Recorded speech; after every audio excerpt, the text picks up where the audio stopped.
We're standing at the newly reopened front gate of the Glenwood Cemetery in Houston, Texas, to take a walking tour of some of the most notable Civil War veterans buried here.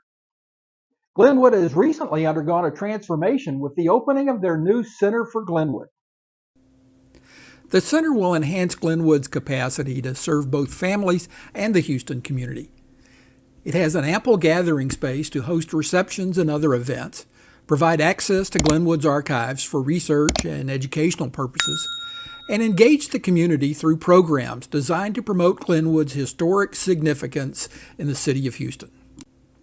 Two of those resources available at the center are the newly completed books published by the Civil War Project that researched and mapped all of the Civil War veterans buried in the Glenwood and neighboring Washington cemeteries.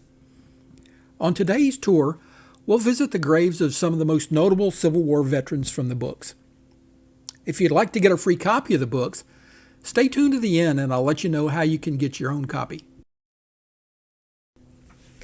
The Glenwood Cemetery in Houston opened in 1871 in response to a growing need for a dedicated burial ground due to the city's rapid expansion. Glenwood was designed as a Victorian-style, picturesque garden cemetery, and it is undoubtedly the most beautiful cemetery in Texas. Over the years, Glenwood has become the final resting place to some of the most famous Houstonians. One of the most famous is Howard Hughes, who was buried here in 1976. Another is the actress Jean Tierney, who had married oilman W. Howard Lee and lived in Houston until her death in 1991.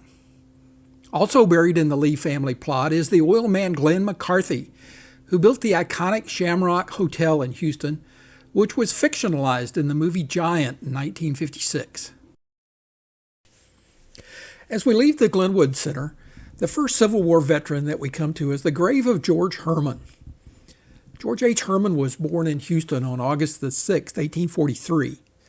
At the outbreak of the Civil War, Herman enlisted as a private in Company A of the 26th Texas Cavalry. After the war, Herman operated a sawmill in Houston, sold cordwood, and engaged in the cattle business. In 1885, he also went into the real estate business, but the discovery of oil in Texas would make him wealthy. Before his death, Herman donated the land of the city of Houston to build the Herman Park.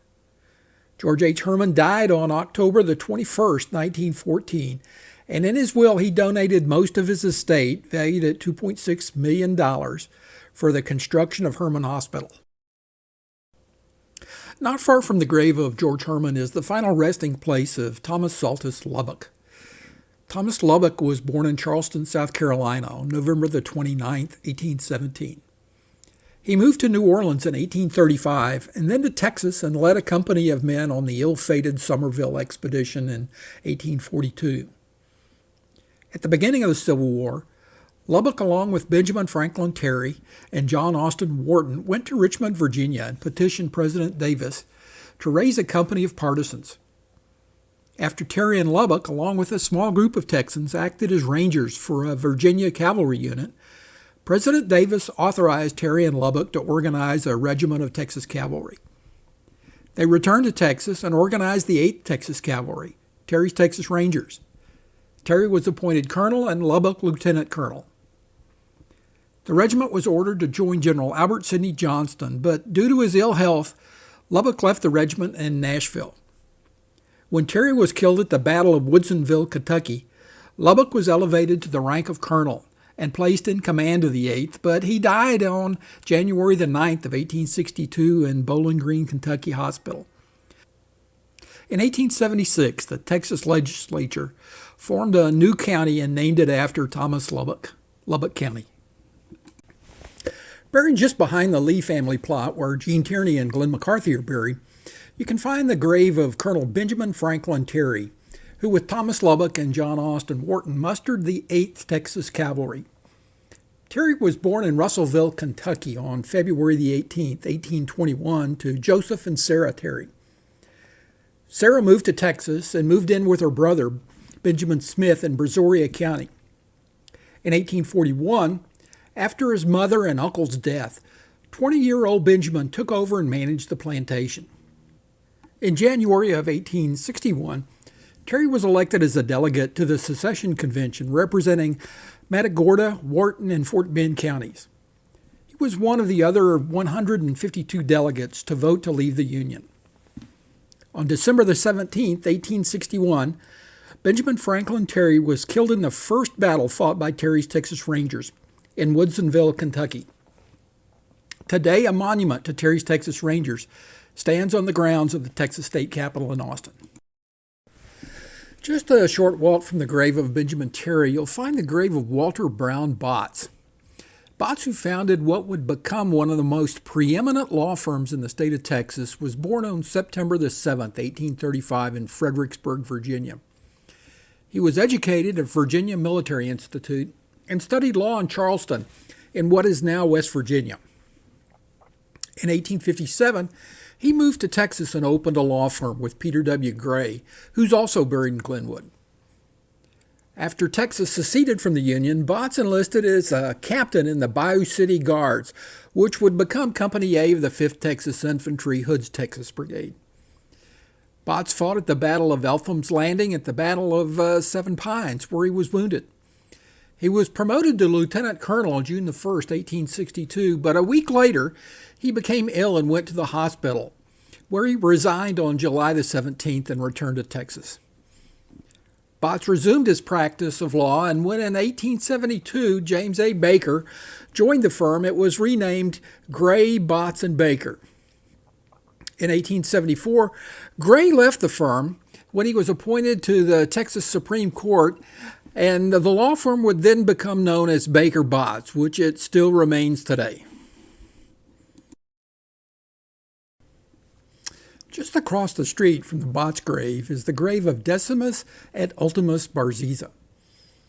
He was named Decimus et Ultimus, which is Latin for 10th and last, because he was the 10th and last child of Philip and Cecilia Bariza. In 1857, D.U. graduated from William and Mary College and moved to Texas, where he studied law at Baylor University, then located in Independence, Texas. At the outbreak of the Civil War, Bariza joined the Robertson Five Shooters, which would become Company C of the 4th Texas Infantry, also part of the famous Hood's Texas Brigade, as a first lieutenant. Bariza was wounded at the Battle of Second Manassas on August 30th, 1862, but would recover, receive a promotion to captain, and lead the company again during the Charge of Little Round Top at the Battle of Gettysburg on July 2nd, 1863. He was again wounded, and this time taken prisoner. Bariza would spend the next year in the hospital and at the Johnson's Island, Ohio POW camp. He was part of a group of prisoners that was sent from Johnson's Island to Point Lookout, Maryland. During the trip, Bariza managed to escape by jumping through an open window in the train in Pennsylvania. He made his way to Canada, where he used a new network that was set up by rebel agents to help escaped Confederates return to the South. After a journey through Nova Scotia and Bermuda, Bariza returned to Wilmington, South Carolina in April of 1864. He was retired from active duty and returned to Houston, where he wrote a book anonymously about his life in a federal prison camp. He established a law office in Houston and in 1873 was elected as a representative of Harris County to the 14th state legislature. He was reelected in 1875 and served until 1876, when he resigned due to illness. Decimus et Ultimus Bariza died on January the 30th, 1882 in Houston. As we conclude our video tour of the Glenwood Cemetery, it's evident that among the 558 Civil War veterans interred here, each grave holds a unique story of sacrifice and service. While we've shown a spotlight on 5 prominent individuals, it's essential to recognize the countless common men who rest in this hallowed ground, their lives intertwined with the fabric of a nation torn by conflict. These veterans, though their names may not echo through the annals of history, stood shoulder to shoulder with their more renowned comrades, enduring the trials of war and upholding their duty to a cause greater than themselves. Their stories, now etched in stone, symbolize the resilience and commitment of the ordinary individuals thrust into extraordinary circumstances. As we pay tribute to the lives laid to rest here, may we honor not only the bravery and valor of the well-known figures, but also the silent strength and unwavering resolve of those whose contributions may have gone unnoticed by the passage of time. Glenwood Cemetery stands as a testament to their collective service, reminding us of the sacrifices made during a tumultuous chapter in our nation's past. Hi, I'm Johnny Anderson, Chief Researcher at the Civil War Project. I hope you enjoyed this video tour of the Glenwood Cemetery. If you'd like to learn more, you can download copies of the books for the Glenwood and Washington cemeteries from the Civil War Project website. The links are in the description. Thanks for watching.